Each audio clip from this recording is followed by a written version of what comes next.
কিডনির সমস্যায় কষ্ট পাচ্ছেন, ক্রিয়েটিনিন বেড়ে গেছে, প্রস্রাবে জ্বালাপোড়া বা ইনফেকশনে ভুগছেন? আজই পরিচিত হন কিডনি কেয়ার প্রাকৃতিক ক্রিয়েটিনিন 8 ড্রপসের সঙ্গে। কিডনি বা মূত্রনালীর সমস্যায় সহায়ক এই রেমিডিটি জার্মান হোমিওপ্যাথিক ফার্মাকোপিয়ায় প্রস্তুত। এটি শুধু ক্রিয়েটিনিন নিয়ন্ত্রণেই নয়, প্রস্রাবে জ্বালাপোড়া, পিঙ্ক বা লাল প্রস্রাব, কিডনির পাথর এবং মূত্রথলির সংক্রমণ দূর করতেও সহায়ক।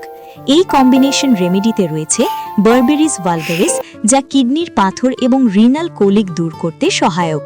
আর্সেনিকাম অ্যালবাম প্রস্রাবের সংক্রমণজনিত জ্বালাপোড়া কমায়। এপিস মেলিফিকা প্রদাহজনিত সমস্যা দূর করতে সহায়ক। এছাড়াও ইল সিরাম, ক্লিমেটিস, সলিড্যাগো এবং একুইসেটামের মতো কার্যকরী উপাদান কিডনিকে সুস্থ রাখতে সাহায্য করে। আজই শুরু করুন কিডনি কেয়ার ক্রিয়েটিনিন 8 ড্রপস। বিস্তারিত জানতে এবং সংগ্রহ করতে এখনই কল অথবা মেসেজ করুন।